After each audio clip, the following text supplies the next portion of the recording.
Welcome to the Chain Out Podcast with your hosts, Jeremy and Daryl. Hey, everybody. Season 2, episode 85 of the Chain Out Podcast. I am your co host, Jeremy, and with me, as always, is your favorite host, the host with the most, the host that's not a ghost. I don't know Keep what going. that No, rhymes. I'm going to let you. The host who likes to eat peanut butter toast, Daryl. How are you doing?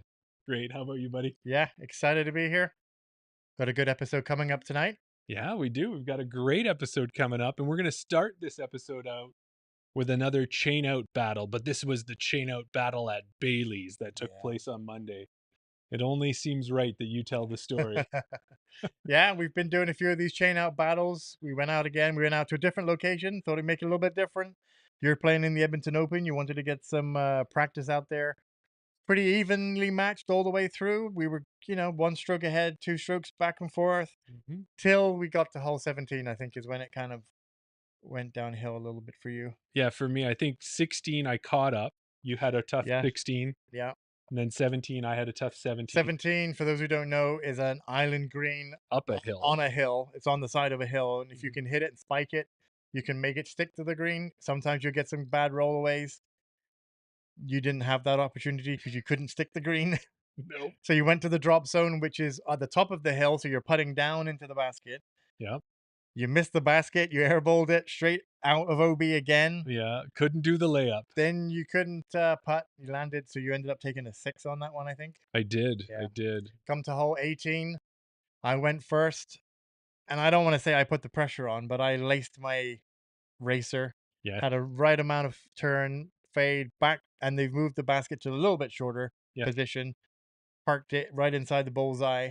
Well, in that hole, for those who don't know, now you're going back downhill, and it's a key hole where the basket's in the middle, and you laced it. And I did not. You did not. No. The thing about that hole is it's not out of bounds. It's not a rethrow or retee. It's a hazard. Well, so you well, play it depends. You said lucky with how far I threw it into hazard. I don't know how lucky that was. True. But you ended up in the hazard. I was parked under the basket. You threw your second shot, which was quite a good, or third shot, I guess. Your second throw, third shot. But when I parked it under the basket, it was off you wrote. Game over. I won another one. And I got the poop emoji now hanging from my bag, and I chose the sly eyes. I got sly eyes. Yeah. But that's what happened in the chain out battle. But that's not the only big news that we have for you, our favorite chain out peeps. We've got some news we've been trying to keep under wraps for quite a while, but it's time to let the listeners know. Yeah, the cat's out of the bag. We didn't let it out of the bag. No. If you're registered for nationals, then you already know, because Daryl Banks sent out an email with a bit of an updated schedule of what's going to be happening out at nationals. Mm-hmm. And on that email, it says that something's happening on the Thursday night. Yes. It's a players meeting. It's the opening ceremonies. And we are excited to announce that Chain Out Podcast will be at the Canadian National Championships. We're, what's the word? Not running. How do I say Hosting. it? Hosting. That's the word. We're hosting the opening ceremonies for the Canadian Nationals. We're so privileged to be asked. We're going to be going out there. We're going to be doing all you Chain Out fans proud. Yes. Yes. Well, we'll be trying to. We're going to do you proud. We will.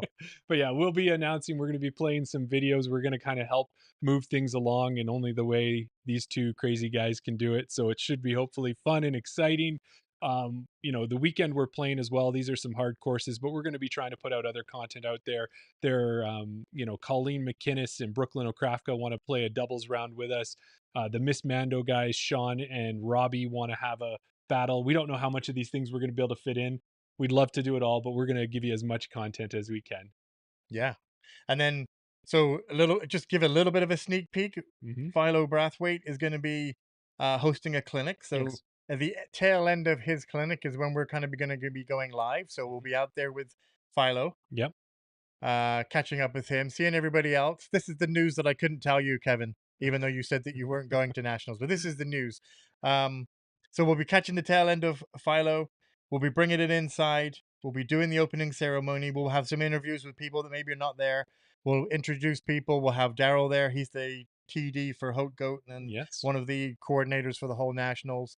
We'll be bringing different people in, different guests. We have some news that other people want to know, want to make. Once all that is finished and we've wrapped up the players meeting, we're then going to head outside and we're going to partner. We're going to team up. With one and only Mr. Thomas Thomas Gilbert. Thomas Gilbert, he'll be hosting the long drive competition. So then we'll be teaming up with him. We're going to be, one of us will be filming while the other two of us are doing some commentating, rotating back and forth. Yeah. We're excited. And that's just the Thursday. Yeah, And then exactly. through the weekend, we'll be doing some other things as well. So, And so you can watch us on PDGA Live, watch our scores come in, or you yeah, can well, watch yeah, us actually live, maybe doing what we do better. yeah. So that was cool. Thank you to everybody in the chat that saying some good thoughts here. Some kind words. Yeah. And this past weekend, the 28th River City Cup took place, and that was in the Edmonton area. It was a great event. Daryl had a chance to be there. I did some caddying for our buddy Mark Thompson. Weather held up, Yeah. but we want to do a congrats to Sean Heidebrecht for taking down the MPO win. It was his first win at RCC. Yeah. He's pretty much had every other position except for winner, so I think so, congrats to yeah. him on that. And it was a close battle because at the end, you always got to watch out for some of these pros in the area. And Noah Higgins was trying to chase him down in that final round, Yeah. but he couldn't quite get him there. So Sean took the win, and Yeah. that was good. Bit of a shout out to Thomas Kuhn and Brandon Redekop as well. They were in the mix right up until hole 17, and then they both had a little bit of a mishap on 17, kind of took them out of it. And when I interviewed Sean, he said it was nice having that couple shot buffer going into 18. So Gotcha. yeah. Yeah, and then in the FPO division, the unstoppable force, I'm going to start calling her maybe, or that's one of the nicknames, Daryl. Exactly. I think it might stick. Joe Henderson took it down. It is now her 10th tournament win of 2025. Yeah. Look at her PDGA, you'll see 12 wins. Everything's a first because she's got a couple leagues that either she's leading or has won. Yeah. So she's just kicking butt. Yeah. Yeah. She said to me, 12 starts, 12 wins. There you go. And her next tournament is the Tournament Capital Open, TCO, TCO. which is happening in a couple of weeks out in Kamloops, BC. Yeah. Now, if you want to see interviews with Sean Heidebrecht and with Joe Henderson, you can head over to the Edga page on Instagram. Yeah. And our one and only host here. Go down to the profile, go down to the grid. You'll see the lives down there. Mm-hmm. Yeah. That's not all. We also, over this past weekend, the Disc Golf Pro Tour took the Discmania Open down in Indianola, Iowa, just outside of Des Moines. Yes. Yeah. We had 3 Canadians playing in the event, all of them in the FPO division. Chantel Bedinsky, Miss Frisbees herself, she was down there. She finished in 22nd. Right. 1 spot out of the cash. Looks like she had a pretty good event. She's going to take some time off now, have some well-needed vacation, recoup, come back even stronger, I think. Oh, I think so too. Yeah. Sophia Donica, she was also down there. She finished tied for 20th with Alexis Mandahano. Took the last cash spot, earning $415. She had an amazing round 2, shooting -4 for a 993 rated round. She started round 3 with a tough quad bogey, but hung in there to shoot a 902 rated round.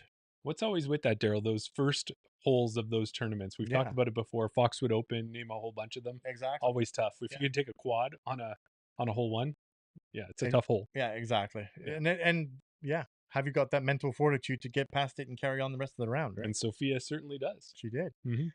And then there was Rebecca Dawn. Yes. Yeah, Rebecca boy, did she Dawn. have a great weekend. Round 1, she shot a 995 rated -4. That had her 1 stroke out of the lead, tied for second with Owen Scoggins. Yes. Yeah. One of our favorites, eh? One of our favorites, Yeah. yeah.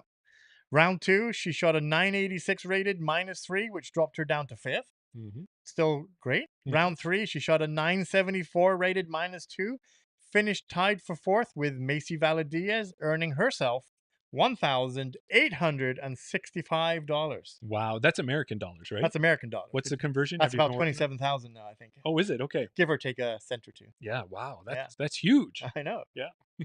And if you want to hear even more about Rebecca Dawn, maybe just hang around for a bit. We think We know. you should be checking in Okay, we in think. a little bit. We hope. Fingers crossed. So next up on the DGPT is the 2025 PCS Open in Vestnes, Norway. And Sophia Donica has already made her way over there. She's doing the trip out to Europe, Hmm. getting ready probably for Worlds and then WIFDIF. She's got a lot going on out there. Yeah, she's a busy girl. Yeah, but I did see a post on Instagram where Sophia was at the gates of Valhalla and she was doing a practice round and threw it down, made it through the triple Mando. I think she's going to be all set. That just is such a great throw when you see that one. Oh, Eh? Yeah, such an iconic opening hole. for sure. Yeah. So giveaways. We love a giveaway on this podcast. We certainly do. Last week we did a giveaway for a signed Smith Lake Farm Innova Mamba, signed by the 4 coaches, Sorry, Sophia who, Donica. who are those coaches again? Yeah, these, you may have heard of them. Chance Stad. Oh, yeah. He's quite a Is quite a he, big name in or is Canadian it disc Chad golf. Stance? I can't remember. He's got his alter Which one ego. did he sign? Exactly. Sophia Donica, Thomas Gilbert, and Mr. Nate Sexton all signed this lightweight Mamba, 167-gram Mamba. That's As not well, that's not lightweight for me, man. well, okay, it's lighter weight. It's not max weight. And then a Smith Lake Farm Mini as well. So we did the draw. Everybody who entered, And you there know, was a lot of people who entered this one, yeah. plus all of our Plus our Patreon members got a instant entry. yes. You want to see who won? I do. I don't know. That's what I love about this is you do it. I don't know who wins. You did, yeah. You don't know. Okay, let's go for it.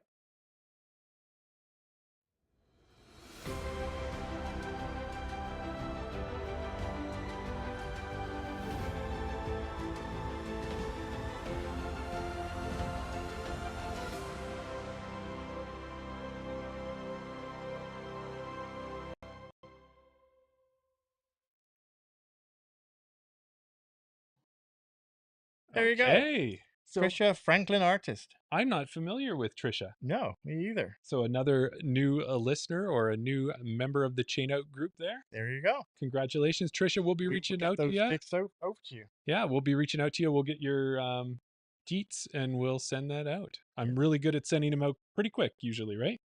Oh yeah, Yeah. yeah, Yeah. you're good. So Doc Zen says you might like a lightweight 116-gram diamond. that one even I might be able to turn over. Exactly. So, but Daryl, we like to give away lots of things on this podcast, and We we've been do. holding on to this prodigy. We've had some. We teased it that we were giving it away, but we had so many other giveaways that just were more time sensitive. So now it's time. Yeah, and this is a nice prodigy fractal A2. It's got a really like an emerald green foil on it there. Yeah. And I thought you had a different idea on how we might give this one away. Yeah. So we've done in the past. We've done a YouTube push. We've tried to get people to subscribe to our YouTube. We've kind of made that one of the things. Normally we put them out on Instagram, so we get people liking and following us on Instagram as well as whoever else we might be in collaboration with. Our Patreon members get automatic entries anyway. But you know what we haven't done? What's that? We haven't really talked about or pushed Facebook. That's true. So I think for this giveaway, I think we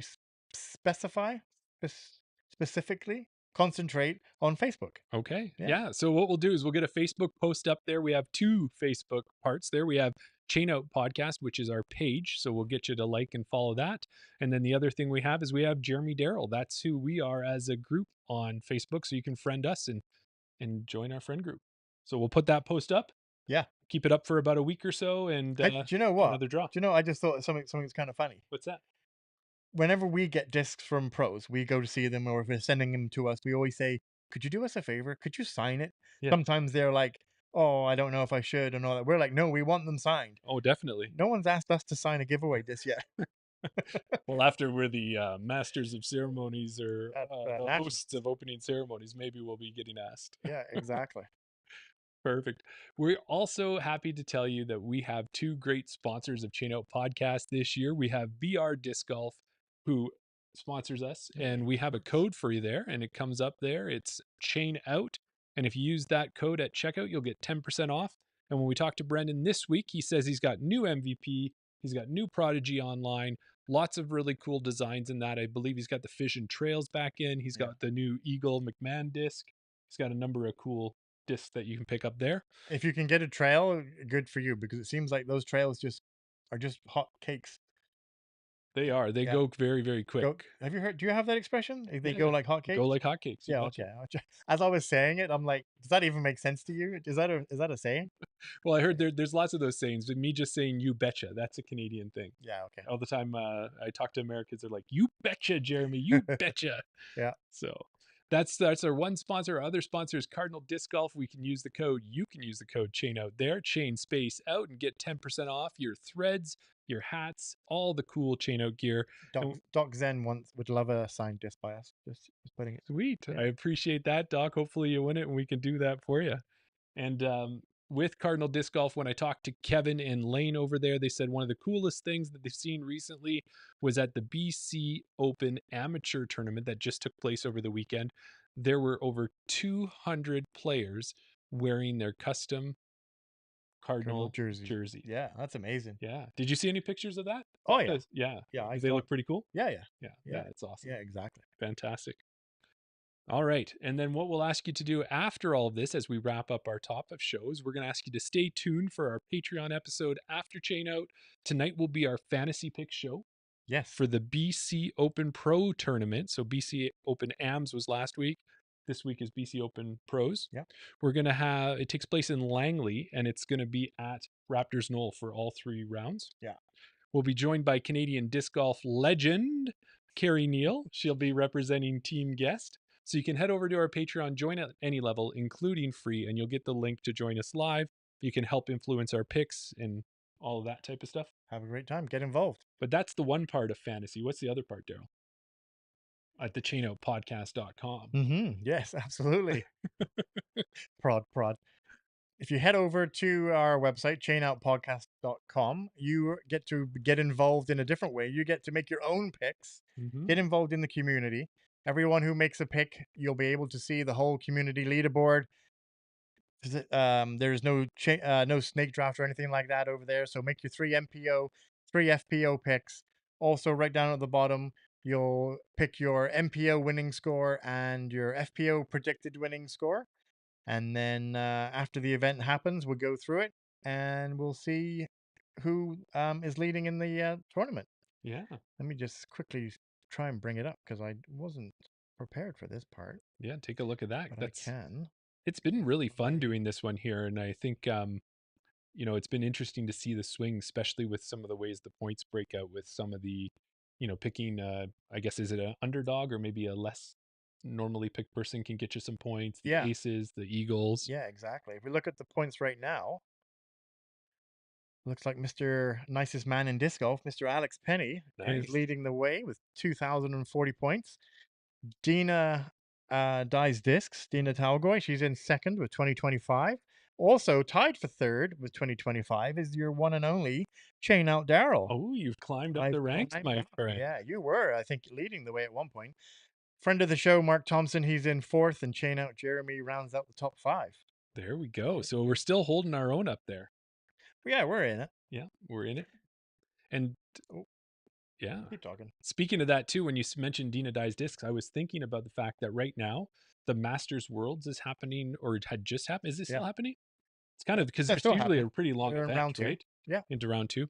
And so down there, we've got some of our Canadians and some Canadians that you might know, just kind of locals and podcast supporters, that type of thing. So we've got Dina Talgoy of Dina Dies Discs down there. Yeah. Jana Olson is down there. Uncle Steve Newman. Yeah. He's down there too. So good luck to all of them. I'm sure we've got tons of Canadians who went down, but those are 3 of the ones that we know. Stand out to us, yeah. Yeah, that's for sure. Now, I was just checking here because I do not see our next guest in let's flip them. Flip the script? Yeah. All right, let's flip the script. Let's flip the script, and if that person comes in, then we can get them on afterwards. All right. So our first guest tonight is from, and I'm going to try my best on this. We're going to find out in a minute here. Go for it. Is from Caremos, BC. He is currently the president of the BC Disc Golf Association. He is also the founder of the nonprofit organization All Accessible Disc Golf. Through AADG, he has been working to make disc golf accessible to people of all abilities. Join us in welcoming Dion Eden to the podcast. Hey, how you guys doing tonight? Hey, Jeremy. Hey, Daryl. Hey, good. You're pretty close. Thank you very much. It's Caramias. It's a tough one, though. Caramias. No. No, I wouldn't have got that. I might have even Looks like spelt it wrong. looks And like I there's just a want to vowel correct you missing. on all. I just want to correct you on All Accessible. All Accessible is a for-profit business. It's Playing in My Shoes Foundation, which is the nonprofit. There was a misprint somewhere in one of the stories, so it's All Accessible. Okay. I do design and stuff as a business, but I do also do a lot of donated like designs and installs to smaller communities that can't really afford to do so. So, but Playing in My Shoes is the foundation that runs the Playing in My Shoes event, and there's some other things we can talk about a little later on. Right. Okay, gotcha. Yeah. Normally you I'm take your crap. research to like the stalker level, where you Yes. do your research and you take it to that next level with it. And then I go and I pick the one that might have just referenced it slightly different, hey? And you can't hit them all out of the park, Jeremy. No, it's true. You're good. So, Dion, we get a chance on this podcast to talk to people from all over Canada, from west to east coast, north and south. But this is the first time we've had someone, as you can tell, from Karamias.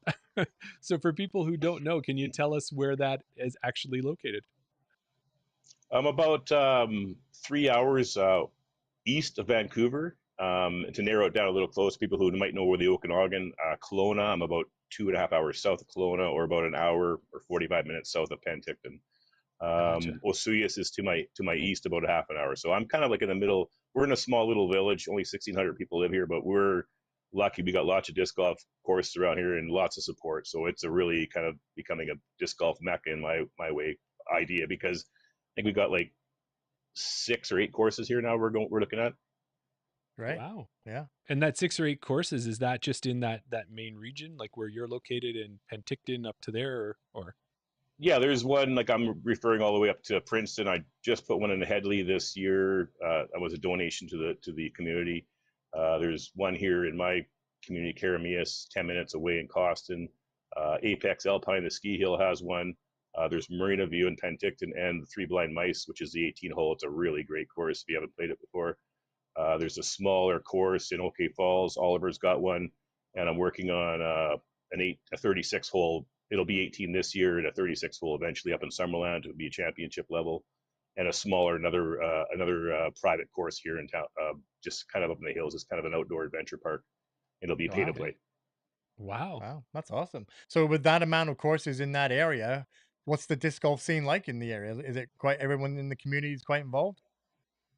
Yeah, we've got clubs in Penticton, Karamias, Princeton, and of course those, we got Kamloops and stuff up to our north, Vernon and other clubs. We've got guys everywhere, Kamloops or Kelowna as well. So there's a really good scene here. Like lots of people jump in and volunteer and help out build the courses and just get involved. We have really positive, really supportive people around here. It's great, you guys. Right. Oh, that's Yeah, cool. it's great. Yeah. Sounds awesome. I'm going to be out there next summer. We're spending a week out there celebrating an anniversary for my parents, and we're going to be in Kelowna. So I'll be wanting to check out some of the courses in the Yeah. area. But Dion, at the start of our interviews, we like to find out how our guests got into disc golf. But instead of just saying, hey, how'd you get into disc golf? I come up with this fictitious origin story based on a movie. You get to sit back and listen. So do the listeners. You guys can try and guess what movie I'm asking you about. And then we'll find out what the real story was like. So here we go. Go for it. You know, Dion, maybe when you were younger, you liked to take on challenges, but not just any challenges, the ones where the odds were not in your favor. One of your friends, Eugene Kittredge, would have fun with you by sending you envelopes or packages with tasks in them. It was up to you if you should choose to accept them. The first one Mission involved Impossible. look at him go. Perfect. The first one involved throwing a disc in a basket for an ace. It took a number of shots, but you made it happen. Then it was throwing an ace with your eyes closed. It took a little longer, but you got that one too. Then it was to make a difference in disc golf around the world. Now, some would say that one was impossible, but you took it on and have made it your personal mission. Now, maybe that isn't quite how you got into disc golf. So why don't you tell us how it really happened? Well, it's pretty cool. It's a pretty cool story, but I do like. It's funny you mentioned some of those things. We can get into that later on. But the person who introduced me to disc golf is a friend called Mark Preston. He's Preston. He's from Victoria. He's passed away in 2003, but he introduced me to the sport. Gave me my first disc, bought me my first bag, played my first rounds with a guy. Played at a private course in the Highlands of Victoria. I hit an arbutus tree and I felt really bad. And the owner's like, he could see the passion in my eyes, and he didn't care that I hurt his tree. So he's like, "Oh, no problem, right on." And they were huge aluminum targets. They were like big tonals, but they were thick, and they made this sound like a monk ringing a bell in the Himalayas. It was just, it was awesome, like bong. So it just got me hooked, right? And then I played for years at Juan de Fuca before it got taken down. It was overused. And that's how I got into disc golf, and the passion, just the sport, how exciting, how much fun it is. I got a friend of mine who started playing, and he said, "I don't like walking, I don't like hiking, but I'm chasing this silly disc around, and I just love it." And he's become a Canadian champion a few years ago, and he just loves it. Like we all love it. We know how it is. The passion is there. It's just amazing to see people, and it's for everybody. Yeah. Is it safe to say that when you first started throwing, like, you were hooked from the word go? Was it did you get hooked right away, or was it something you came back to later? No, first throw, I got hooked. I was hooked right away, and that was back in '97, and there wasn't many courses around. So I was actually living in Saskatchewan at the time, and I come out and play once or twice a year. And I decided to just, like, I was flying out, and I decided to drive out, and I stopped at Three Hills. That was one of the only courses in Alberta at the time, and I'm like, I got to play that course because it's the only course around, right? So I made it part of my trip, and just how it is now. Now everybody does that. We got disc golf tourism going on. People want to check the courses out, the new courses, and see what they're like, and just make a trip of it, go camping or whatever it is, right? It's become amazing what's going on now. Right. Now, this one might be, as much as I like to say I'm well researched on these, Dion, but at that time, was UDisc quite a thing at that, or how did you even know where the courses were at that moment? I don't remember when they came out originally. I do remember having my first smartphone and getting UDisc on there for free, and going, wow, these guys are going to be something. And then when I partnered with UDisc the last couple of years ago, I told them that. I said, they're telling me, hey, this is great what you're doing. I'm like, no, what you guys are doing is great, because they show us where the courses are. We have the information on there. Now you can go and look at your, the individual course. You're at the map. You can follow that. It's so user friendly for new players or new courses. It's just awesome. And have the accessibility rating system on there. It allows people to see where they can go play it. UDisc is awesome. Yeah. Yes, definitely. Yeah, I'd agree. Yeah, and we want to get to that. And that actually is a good segue for us there to talk about All Accessible Disc Golf, the for-profit organization, Daryl. So tell us a little bit about that, Dion. When did it start, and how did you come up with the idea? So I started designing courses in 2003 out of necessity, because there was no courses I lived here in Penticton area. There was no courses around. So I just went up in the hills and used this method. I call it sticks and rocks. And you just, use rocks define your tee boxes, and, sticks or trees to define your target. And there's low impact on the environment. So it was simple but effective. In 2009, I got injured in a car accident. So I have a spinal cord injury. It kind of restricts my abilities, like, I can't do things too long before I have some restrictions. So I started designing. The company was formed in 2023, but I did my first permanent design with the Penticton Disc Golf Club in 2015 at Marina View in Penticton, and that kind of, like, realizing it was the first permanent course, I could, I started realizing, hey, I've got something going here. I've got a skill I can use, so 2022, I designed and installed a wheelchair accessible course in Pine Park with partnership with the RDOS. That's a regional district, Okanagan, Smilkameen, the Village of Karamias, and with the Penticton Disc Golf Club. Mm-hmm. And that was kind of really got me going on that. The 2015 course I did in Marina View. In 2018, I played an Ace tournament there. And so you talk about the superhero story in the beginning. Well, this is kind of crazy, because in 36 shots, I got 3 aces, 2 were back to back, and on the final shot of the day, I hit the bottom of the pin. So I almost got 4 that day. But a month later, because of my injury, my back, I couldn't use my hands for, it was almost like 9 months to a year, and I couldn't throw, and I had a lot of trouble. I had to sleep sitting up.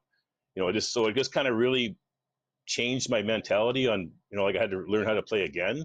So that really got me going with how can I make courses more accessible, and so that's what led into the design of the Karamias Pine Park. And since then, I've designed, like, as I mentioned earlier, several courses around the region here, and I've taken Rick Hansen accessibility training in the build environment, so I can understand that information to apply to disc golf courses and how to make them accessible for everybody. So that's kind of where I'm at with all accessible. This year I'm working on those other courses I spoke about, and yeah, no, it's just amazing what's how things just kind of all of a sudden start getting, like everything is kind of happening at once now. A lot's going on, and it's really exciting to be a part of it and be able to add to the community. Right. Yeah. Yeah. Well, it sounds like that's a great thing, and it sounds like you're creating new courses and building new ones. Are you also offering services where you redesign courses that are maybe existing and trying to make them more accessible? Is that another type of service that you might offer? Yeah, so I do an accessibility assessment on courses to make them more accessible. Do it like maybe change the elevation on the tee boxes. I did assessment for the city of Williams Lake a few years ago, and they have an 18 hole there, which like it's kind of like a bit of a hill in some of it. So I gave them a redesign and some suggestions on how to make the course like just more accessible with what they have. So just the redesign and element of it was more of the flatter areas and just put in some rest areas, and that was really the main thing. Just some simple things to make it more accessible. Yeah. Okay. Well, But that, when but you sorry, I didn't mean to. yeah, go So ahead. and that can be applied to any course. Like you can do, say, if there's a 9 hole course and you have hole number 1 to 3 or something like that, or 6. Like there's kind of a mixture of courses that kind of goes 3 and then all of a sudden 6 or whatever, and then back. And you have an accessible layout where there's a flat area. You can still apply that to that course. It doesn't have to be 9 holes. It can be inclusive to your friends or other people within that area. Okay. Right. Yeah. Yeah. Okay. So, like you just mentioned there, that's one of the one of the ways to make a course accessible by making it level. What are some of the other ways that you can make a course more accessible? So things like there's 3 different levels of the accessibility rating system. So there's a wheelchair Okay. accessible, limited mobility / cane accessible, and then not easily accessible. So not all courses are going to fit into those categories by themselves. Like for example, 3 Blind Mice at Penticton is not easily accessible no matter how you look at it. Right. Mhm. But it's a fantastic course. It's just not in that, so there's different courses will fit the different categories. Right. So in order to have that, to fit that mold or fit that idea, like you'd have to have, like there's certain elements, like parking is one. You'd want to have accessible Mhm. parking close to or near the first hole. Like bathrooms would be nice, but they're something like that's not really needed. Like it's needed, but it's not an element that has to make it that is Right. accessible or not, because it's a big cost, right? A wheelchair Mhm. accessible bathroom is around $75,000 from what I understand, because of Okay. the needs of it, right? Yeah. Another thing is like to have the baskets all standard level, like so they can be reached from a chair. Yeah. Your pads want to be flat, level with the ground, with no inclines, because once you have even an inch on there, you have a chance for a tip over on a wheelchair or even a trip with if you're dragging your feet. Yeah. Right. So there's a lot of other elements I can go into, like that, from doing the assessment part, that you Mhm. look at individually. But overall, you want the park to be flat as possible, with a 10 degree grade, no longer than, I think it's 5 or 6 feet. So it's really, want to Right. keep that ideal. Like think about how hard it would be to get through there, right? Yeah. But it's if the grass is, as far as the ground, if the grass is kept short and really manicured, then it's accessible on grass. But Okay. as far as like your trach, you want to keep it something hard packed where you can access it, And for Pine Park, we have one tee box is up on the berm. It's really cool. But so I determined that I would put the accessible tee box in line with the tee box in the pin or the basket, but down below, so you wouldn't have to climb up. So it's determined on the map and it's indicated on there. So that Right. therefore, he doesn't have to go up the hill. There's not an accessibility issue with that. Right. Right. Yeah. Yeah. Makes sense. And when you talk about those tee pads, then have you found too, is it concrete tee pads or is it turf tee pads? Is there a specific one that makes it a little bit more better for accessibility than another? I feel like concrete's the best accessibility. It's the best surface as long as it's grippy. You don't have any slip or fall. Mhm. Even like some of those turfs or stuff can cause injury, as we know, like from like football or whatever. There is issues with some of those turfs. Mhm. So I'm really more of a pad. I like to use paving stones, really, because there's so little environmental impact. So you put down big concrete pads, they're hard to pull back up later down the road, and you Mhm. have any damage on them, and it's a bigger job. With when paving stone breaks, that's not a big deal. So I like to go with those. They're easier to use. They're, as far as like, to get around and to access. You don't get a wheel in concrete and so forth. So just keep them level is really the main thing. You want to have no lip. It's where you're flat straight across, and there won't be any trip hazard on the tee boxes. But Yeah, makes Yeah, as sense. far Yeah. as a grip, it doesn't. I think it wouldn't matter really. Essentially, if you have already turf in there, it's just not going to matter. You just lower it down, just make it flat and level, so there's no lip. Right. Right. Yeah. And you've mentioned some courses there that, no matter they're in that category, that they are not able to be made accessible. Looking at some of the courses that you've designed or you've redesigned, sort of thing, are there any courses that kind of stand out as like a shining example of how a course could be made? Well, a good example would be Cobalt in Coston. Now it needs some love still. It needs to be like, I'm working on upgrading and doing some things to it, but it was something that wasn't so accessible, and now I've Yeah. made it where it's gone from sort of limited mobility more into when they're not easily accessible into more limited mobility, but still it needs to get a bunch of work and be more manicured. Like Pine Park is really the best example of what you're looking for, a wheelchair accessible. And then I guess, like I said, you could look at a call ball and say that's kind of the mid one, but it's kind Right. of pushing the boundary right there. Yeah. Um, Another key thing for limited mobility, you'd want to have rest areas and so forth, like a bench or so forth in there. Right. That'll give people with endurance issues or limited mobility, they'll be able to rest and be able to play the course.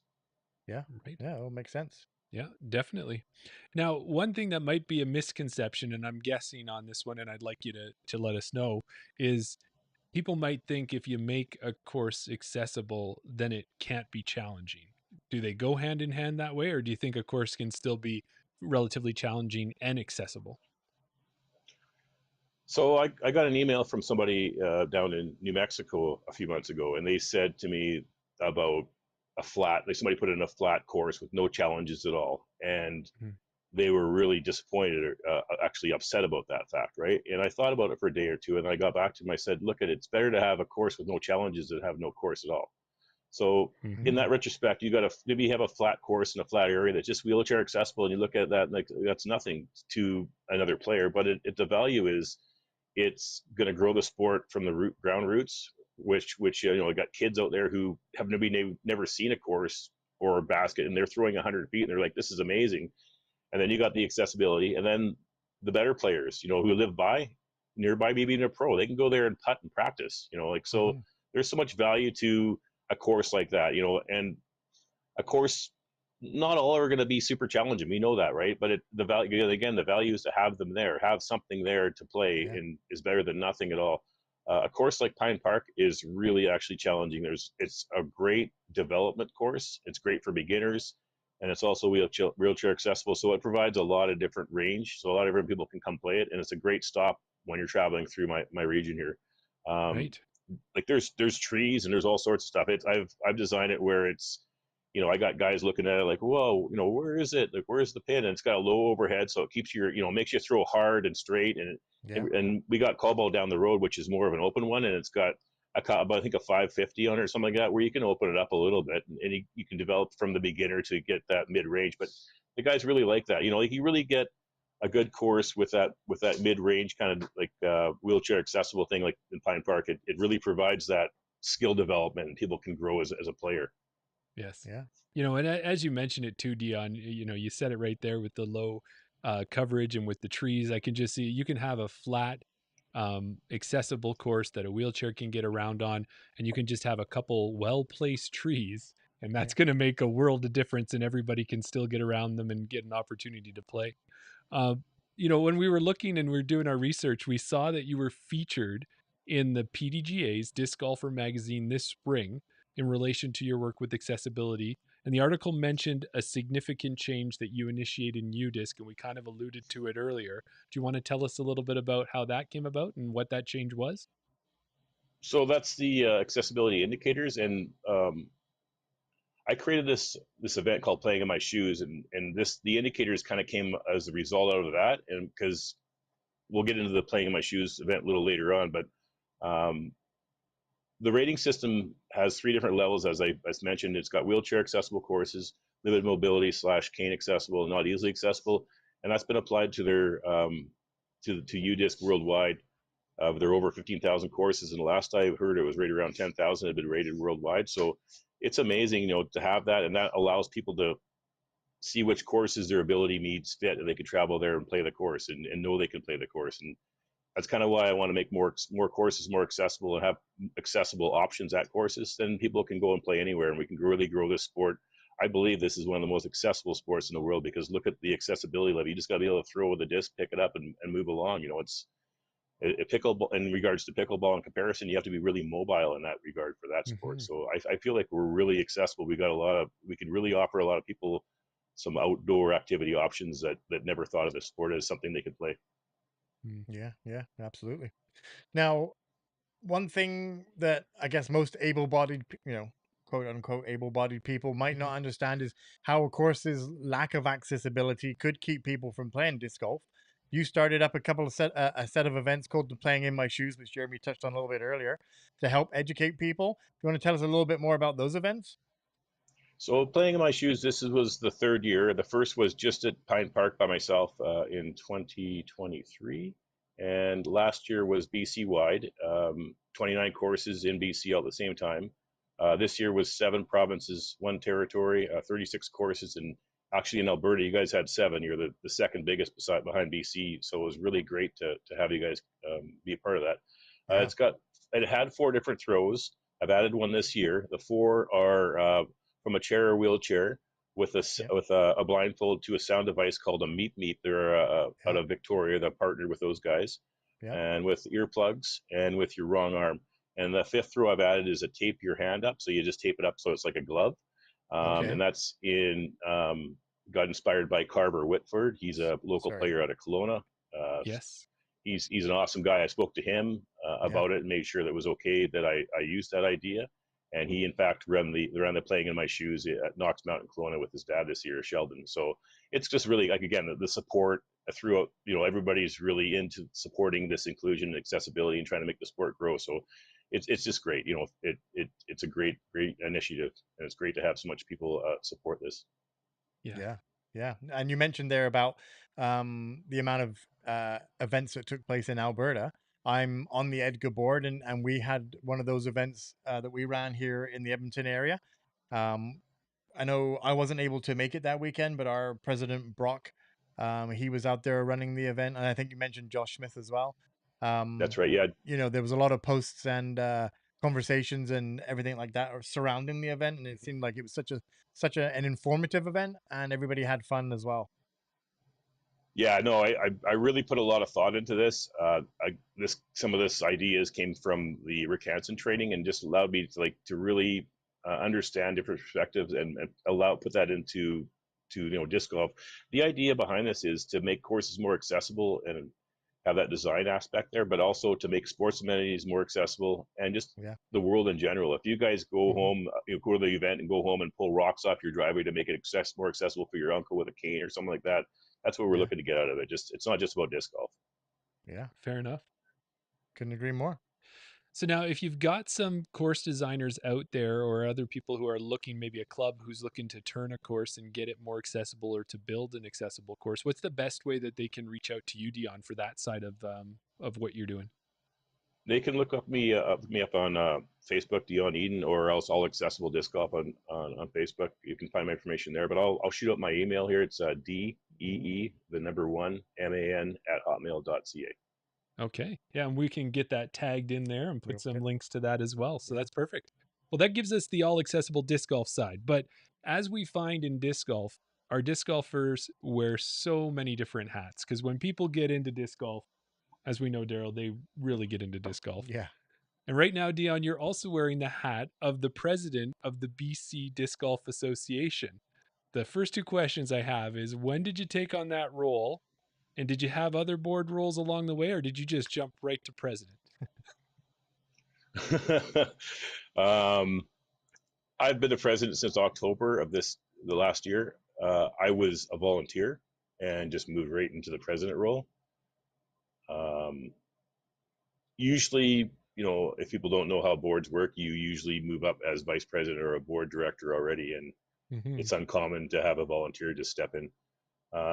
But I have had experience. I was with Penticton Disc Golf Club as a board member for 9 years, so I've had a lot of experience. And with I've formed the Lower Similkameen Disc Golf, the the Similkameen Disc Golf Club. So I've really just want to build a sport because I just feel so good about what it does for myself and everybody else who plays it. Like you know Yeah. what I mean. Yeah. Um, Preaching to the yeah, choir here. yeah. Yeah. No, it's just lost my train of thought. No All good. worries there. Yeah. So in the BC Disc Golf Association, how many members do you have currently? Oh, geez, you asked a question I didn't prepare for. You can estimate though. We can do Yeah, just you a can rough estimate. estimate. I think we're looking. I know a couple hundred. I think we're more than that, but Yeah. Okay. yeah, Well, just like but the things like that I've gotten in like a reason like oh yeah, I was like with BC Disc Golf and the experience. I'm also the chair of the board, which is the same thing as the president of the SCDA. It's a local organization here. We're Smokameen uh, Economic Development Association, and we do business, tourism, and a whole pile of things. And I'm in my second year doing that. And the same thing, I was a volunteer, and I got asked to step up. So it's not my first rodeo as far as walking into that situation, but there's a lot, to deal with. So if anybody ever wants to do something like that, take a little bit of time to think about it. I took 2 weeks to think about it the first time, and this one as well. I had a lot of thought and just made sure it was the right fit for me and for everybody else. I know one of your questions you're asking, prior was what the roles are as a president. It's to build relationships, grow the sport, network with people, and just promote the sport and other organizations and push everybody up together, by working together and building this awesome sport and show people what it's all about. As a Yeah. president, I run the BC Disc Golf Association meetings and just try and keep the organization doing the right thing, do what's best for the organization and disc golf in general. It's yeah.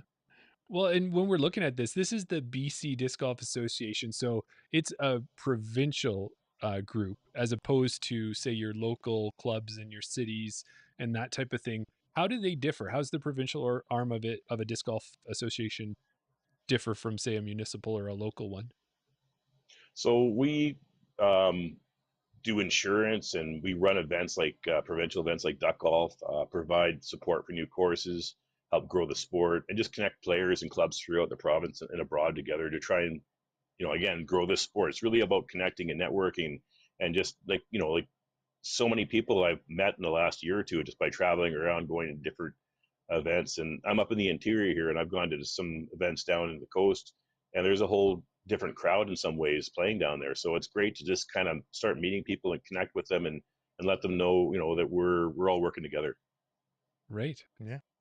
Well, and we know too, like Can Disc Golf has been working, for example, to get recognized as our national sports organization, but there's also provincial sports organizations. And is BCDGA considered a PSO yet, or how does it work to get that kind of designation? So we're currently working on that. We are in the process, and we should be hopefully have that going through with the next year. It's a huge process. It's a lot to get done and get it all. Like there's so many different steps to do. So it's we were very close. Like Right there. Yeah. yeah. And then when you It- do get that, what does the PSO status do? Like what are the benefits of having that designation as a provincial club? so of course we'll be the official provincial for right for the province of BC, and it'll allow us to access more grants and just be more of an official representation of disc golf throughout the province. So we have more, like we'll go and apply for things, and it'll be like, okay, these guys are the official representative. We give letters of represent or support and so forth. It just mean a lot more coming from the official representative of the sport. Right. Mhm. Yeah, that makes sense. So if there's multiple hands out for things that are happening related to disc golf, well, you are the representative and you're looking out for the province on a whole, not maybe just for one little area of the province. I can see that. That makes sense. Mhm. Yeah. And so you mentioned duck golf is one of the things that you guys do. Is there any other events that BCDGA has planned for the year? So there's championships we have, and we're working actually. Brett Wells is one of the board Hmm. directors. He's got an initiative. It's going to be the community champion program in the works, and it's going to be awards throughout BC for things like volunteer of the year and so forth, just to identify people who are making a special impact on our sport and recognize, that achievement, so people can, like feel good about what they're doing. Right. Yeah, absolutely. Yeah. One of the things that we've done through the podcast is we've actually spoken to a lot of local players to the Edmonton region that were around, in the beginnings of the Edmonton Disc Golf Association being created, and we've spoken to them a lot about the past of what disc golf was like in the Edmonton area, and they can tell us, that when the first course was put in, and how the courses have changed through the years.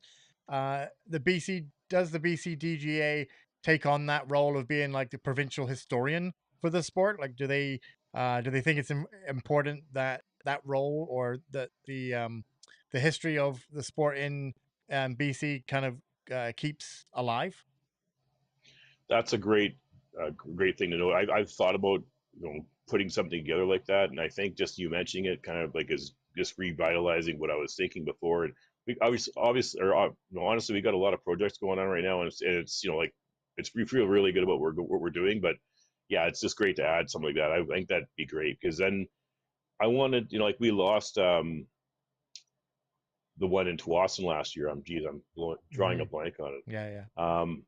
And it was terrible. It's one of the oldest courses, or Right. if it's not, it's good for the oldest course, basket course in the country. So Hmm. um, it would have been nice to be able to save that somehow. It was wind skills, that's what it was. But Right. like it wasn't meant to be. But if we do put more emphasis on the history, maybe these games, these disc golf courses, or the history of disc golf, can be associated with historical stuff, where they Yeah. make that historical building or historical area of a significance. And I thought that was a spot, but apparently nobody else did. So um Yeah. Yeah. but you know what I mean. It's So definitely it's yeah. just it would just be good to have that history, and then say, hey, this is where our roots come from, right? Yes. Yeah, and at least to remember it, even if, for whatever reason that course has to be, taken out. At least there's some records, some photographs, some written literature, just based on that history, so that, Mhm. it's not forgotten, I guess. Yeah, and I've always Yeah, I been like too. that. Yeah, Dion, I've always felt that about a lot of things. I get interested in history. We know in Canada, we don't really have as much history as, say, Daryl would have in England, when he walks around and there's a Yeah, cathedral here and a pub that's been there for 400 or 500 years, those types of things. But just even at the beginning of our conversation, when you were telling us about those original tonals that you were playing on, some people may not see one of those even in their travels anymore because they may not be around. So my thought with that is that when they start taking down some of these courses, it's like try to start getting a piece of the history of the memorabilia, even if it's a sign, if it's a basket, if it's a tonal, that type of thing. Like even behind us, and I know it's a little comedic, but we have this Gander washroom board here. But that was our local disc golf store in Edmonton that unfortunately wasn't able to keep the doors open, but we still have a way to keep that memory living on yeah, through this one, and have a smile with it as well. So I think those are those nice things about disc golf and its history that we should try to look to preserve. So That's awesome. I got a little story for regards to that. yeah. So the course in Coston is called Cobble. A local guy, Bob McKenby, he put it in. He cut up these blue water barrels and made baskets out of that. Once he put it in, it was owned by the rural district or Okanagan Milk. I mean, just so anybody knows, if you put baskets in a course, they're not yours anymore. They belong to who owns the course. So Okay, those okay, baskets, I got the permission from the RDUS to get them back, and I used them up at Apex. So they're up at Apex Alpine oh, now. okay. And speaking of tonals, I believe in it's better to have different targets throughout different courses, and sometimes you can do things with tonals you can't do with baskets. So I've got some old tonals that were put up at Three Blind Mice years ago, and they're being used at the Headley course now. And because they're tonals, I can hang one, and I've got another one that's 15 feet up in the air, hang on a big pole. So you can't do that with a basket unless you have a retrieval system. You can just, with a tonal, you can just bang it and go on. So it's a really fun course with tonals. So if you want to play a tonal course, come to Headley. all right. Yeah. Good stuff for sure. No, that's awesome. And I think too, one last thing I'd say about BC from what I understand, again, this is before our time, but I think you could have a whole chapter in the BC history just on Pender Island. Am I correct Oh on yeah, that? Maybe with no, the for Pender that's Bender and almost everything where else. that's where it feels like the sport really originated in BC in a lot of ways. Like there's so much history there, and those courses are amazing, and the community there too. Though it's just great. Yeah, definitely. So, one last question on the BC DGA for you is now that you're in the role of president, and every kind of president who takes it on has a direction or maybe a couple of goals I think that they'd like to see the club go to. What would be something that you would like to see BCGGA move towards in the future? Is it maybe the PSO? Is there something else that you're looking to take it in a direction? Well, the PSO for sure. Again, I think I've been saying this all through the tonight for the podcast is connect the BC disc golf community, grow the sport locally and abroad, build more courses, and make courses more inclusive and accessible. We are trying to expand duck golf where it's going to be regions throughout the province and truly create a provincial tournament. And the community championship program, as I mentioned, with Brett Wells is taking on. It's we have a great team. It's awesome to be, helping grow the sport in BC and being a part of BC Disc Golf Association. It's just great. Good things are to come. Yes. Mhm. Yeah, I think they're in good hands with you at the lead there, Dion, just in this conversation with you tonight. Yeah. Now, Daryl, I love my geography. I love my history about Canada. I love all these things, Dion. So I want to give Daryl a little bit of information here. Yeah. So Karamias is in the Similkameen Valley. We've established that. Yeah. Now, I did recall as I was writing this up, is that there's the Crow's Nest Pass, and it travels through the area. Like you can go all the way down to Fort Macleod in Alberta, cut across all the way over to Vancouver that way. Yeah. And if you haven't done it, I highly recommend it. I did it like 20 years ago. Right. And on the east side, it starts with the town of Osoyoos. And when I remember stopping through there, they have this 67-acre nature interpretive center. And what makes it so interesting, Daryl, Yeah. is that it's dedicated to protecting and teaching people about, you know what? What? Canada's deserts. Speaking about deserts, That was a long way to get there, Jeremy. Island discs. Picture this. You've taken a relaxing cruise, however the ship goes down. You manage to swim to an island, and fortunately for you, there's an 18-hole disc golf course. Which 3 discs are you taking with you on the island? So we're at that part of the show, Dion, where you've taken this fictitious cruise. Unfortunately for you, it's gone down. You managed to grab the bag that just has these last 3 discs in it. You swim to the island. Which 3 discs are you having with you in the bag? Innova Cobra. It's an awesome mid-range and duels as a putter. A very versatile disc. Okay. Innova Orc. It's a great mid-range disc all around. And an MVP Tesla. Like I love how they, Ooh. like you throw them in the wind, and Yeah. it always performs the same way. So it's a really safe disc to use. yeah. All right, there you go. You were ready. Yeah, exactly. So I want to dial in a little bit there. The Cobra, the Orc? Orc. Any specific plastic? Oh, Star's pretty good. Star plastic. That's fair. And Yeah. then the Tesla. I don't know which one it was. I don't know what plastic. It was the higher end one. I can't think of the one up for Tesla. I'm sorry. Gotcha. Okay. Maybe Yeah. like a fission or something. Or that like they- a- some Yeah, neutron. it was a Yeah, fission. yeah. Yeah, it was. Yeah, Yeah. with all the it was. The Yeah. bubble. fission Yeah. Tesla. Okay, there you go. Yeah. And then the extra little bit the little spice that we put onto this question as well. If you could take one course that you've played, or not even you have to play, you can just transport any course. If you're going to transport one course to this island, so for the rest of your time on this island, this is the only course you're going to play with those 3 discs. Which course would you hope that was on the island for you? Oh, I gotta say the Summerland course I'm working on. It's should be ready this fall. It'll be There called you go. Trappers. It's gonna be awesome. Okay. There you go. And this is another one of our guests that actually is developed or designed a course that is actually going to take one of their own courses to the Mhm. island. That's awesome. fantastic. Yeah. That's perfect. That's great, Dion. So yes, when I get down to Kelowna next year, it's not that far to head on down to Summerland, so I'll be able to check that course out.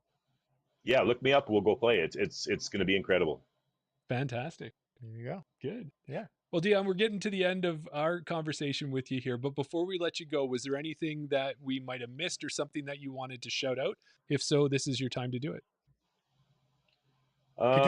Could you just give me your email address one more time if you wanted to put it out there? Yeah, for sure. The letter D, number 1, MAN@hotmail.ca. MAN.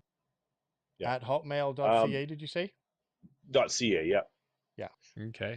Just want to thank Sean Cochran, Kevin King. They're wouldn't be here without you guys. They're part of the Playing My Shoes Foundation. We're working on a new initiative called Disc Golf Dreams. It's like Make a Wish Foundation, but disc golf style. So we're Okay. looking to create that where like we could help build courses more accessible and just do good with some disc golf dreams.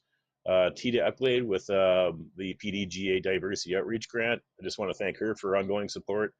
MVP Donnie for 2025 or 24 BC wide PIMS. John and the crew with Innova Canada for 2025 PIMS, and just everybody who's helped us, throughout the last year. Everybody volunteered for PIMS this year. Looking forward to do that again next year and make it bigger.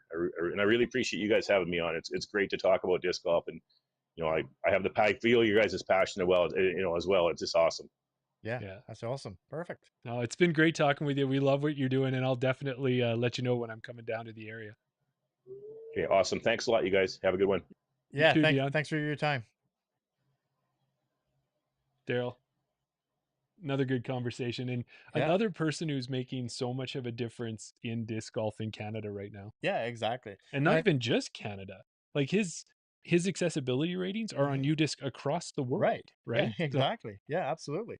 And I think you asked me that last week whenever we were talking about the guest that we just had on, and I couldn't quite put my finger on the word that I was trying to describe the way that this podcast has kind of evolved. But I think diversity is the word that I was looking for last week, because Okay. we don't just interview the pros. We don't just interview the the person that's hot right now. Mhm. We're interviewing pros. We're interviewing TDs. We're interviewing store owners. We're interviewing people who put courses in the ground, people that are changing disc golf, like Andy Searay, like Dion.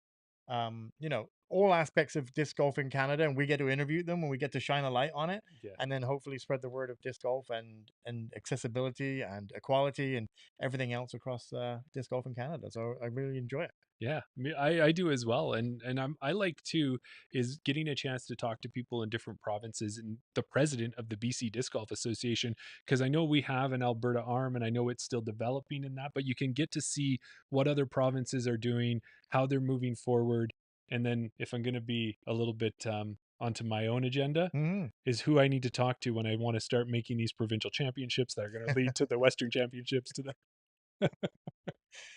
We've got all of that Dog there. with a bone. Yeah, Yeah, that's it. I won't leave that one alone. that's fair. That's what you're putting your energy into. Yes.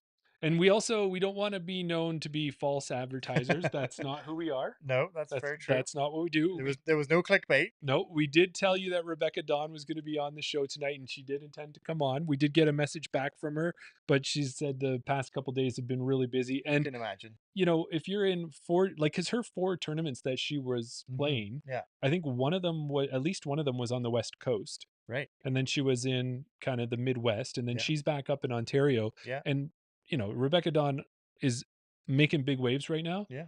But she is no Thomas Gilbert in the fact that she has Yeah. not had the experience that Thomas has had with all the travel. Right. So I'm sure there might be a little rest needed as well. Yeah, exactly. Yeah. But what I will tell you is she did say that she was up for coming on next week. So we'll take a look at our schedule, see if we can make that work in. I think we could probably think we make room for could find some space for Rebecca. Yeah. Of course we could. a top 10, a top 5 finisher at a pro tour event. Yeah, I think Yeah. we can. We'll always her in. we'll always have time for her. So if you wanted to hear more about Rebecca, we'll line that up for next week. We've got lots to chat with her about, that's for sure. And I had a great segue before, and that was when we were talking about how getting involved in disc golf is great. But you know what else is great? You. Yeah. Oh, thanks. What's Well- great is when we get more listeners, more subscribers, and more followers. So this is our call out. Help us out. Please subscribe to our YouTube channel or join us in any of our other social media. It helps us grow. And by growing this podcast, we can do lots of things. We can get sponsors. We can get giveaways. We can get the word out to more people about all the wonderful things happening in disc golf in Canada. So talk to your friends, your family, strangers on the street, anybody you can. Exactly. And right now we're at 411 YouTube subscribers, and we're on our way to 500. And we've been showing you so many things we've been giving away. We've shown you some discs. We've shown you a towel. Oh yeah. What else are we showing today, Daryl? We're talking the 500 subscriber The giveaway. 500 subscriber giveaway. What should we show next? I think we need like a theme tune. Let's let me go to the tickle trunk, the tickle trunk, the tickle trunk. Let's go to the tickle trunk and see what Daryl's got. So far we've shown you discs, just normal stamp discs. We've shown you towels. Everyone's got a towel. Everyone's got a different, the disc that we've shown. Yes. You know what is a very high ticket item. Yes, Is and a it's a very very rare, exclusive, limited quantity. limited quantity, limited quality. As in our last Yeah, one that we have and from it our was initial always one. promised to somebody else, It was. but It's going in the 500 we giveaway. didn't Maybe really that promise person it. will win. Yeah, we're gonna give you. You have a chance to win a chain out mini. And it is And not just a chain out mini. It's a lovely wooden mini. Yes. Designed by a friend of the show, Kevin Topping of Redhead Woodworking. Mm-hmm. And that one, it's a wood burned in there, the chain out logo done by hand. Kevin, this is our last one we're giving away. It's going in the 500 subscriber giveaway. It's amazing. Thanks for donating that to us. It's our last one. Yes. So if you have any more, Kevin, we'd appreciate them. Yeah. And we should start putting numbers on him, because I think he made about he could tell us, but I think maybe 10 at the most. Oh, you think? I thought it was 5. Because he made some at one event. He made them on site. You remember? Right. Yeah. So that's cool. So that's what we've got going on. And then don't forget, we got the sweet discount codes for you. I'm going to run through them super quick. I don't think you're going to be able to keep up with the buttons. Oh, you know what? I'm going to try. Go for VR Disc Golf. You can head over there and you can get 10% off using the code Chain Out. Gotcha. You can go to Cardinal Disc Golf, use the code Chain Space Out, get 10 not Space Out. Chain Space Out. You'll get 10% off your purchase there. If you go over to Goat Towel, you can use the code COP15 and get 15% off. And if you want a board game, you can go out and get a disc golf board game. That is, go get Chains, the disc golf board game, and in the chat. You can put the code Chain Out in there and get 25% off from Callum. Or just click the link in the comments. It'll take you right to it. You betcha. Discount will be applied. And if you've done all that, you want to support us further, as we've said, you can check us out on Patreon. We put out extra content for you there. I put out quizzes. We do a lot of little fun things, and we try to create more and more stuff for you there. You get free entry into our contests if you're one of our paid Patreon members, and you can actually enter the contest as well to get a double entry. There you go. That way. So that's something you can do. Yeah. So stick around. We're going to be starting our what would normally be the Around the Basket episode, but tonight it is our BC Open Fantasy episode. Yeah. It'll start covering all the A-tier events across Canada. Yeah. This week is the BC Pro Open. And we're going to talk to Carrie Neal. Yeah. Yeah. So she knows a lot about BC disc golf. So she's going to be a formidable picker for the guests, I think. Yeah. I think I'm going to surprise you. I think I might have a few dark horse picks. Oh, I'm excited for that. Yeah. It's not going to be, we're not going down the route of, well, with which 9 people are we picking all the same. This is definitely going to be, there's 78 MPOs in this. And then 11 FPOs. And we got to pick 9. This is going to be great for us because we're actually going to be able to pick our 3 and 3. Yes. So we're going to pick our 3 FPO as well. Mm-hmm. Yeah. It's going to be fantastic. It will be. You know, one of the things too, Daryl, we've talked about being in fighting shape and everything else and the things that we're trying to do. I've been struggling, man. I did good up until Mexico, lost some weight, tried to get back into shape a bit, but there's been too much summer beverages, and too much ice cream and that type of thing. Yeah. So I've been wanting to hop back on my bike. I got this great Schwinn Moab. I've had it for like 20 years. It's beautiful, red and white. But the thing is when you have an older bike, you know what happens with it? What? It starts to kind of fall apart. You need to do repairs and stuff like that. And one of the things that I worry about every time I ride that bike is I start pedaling it. I start changing gears. Those gears start flipping left and right. Sometimes they'll go a little far one way or the other. Right. And the one thing I'm always worried about with that bike is that I'm going to be pedaling and all of a sudden something's going to happen. Something's going to happen with that gears, with those pedals, with that chain. It might fall off. And to me, that would be horrible because I would say that bike had a chain out. Everybody.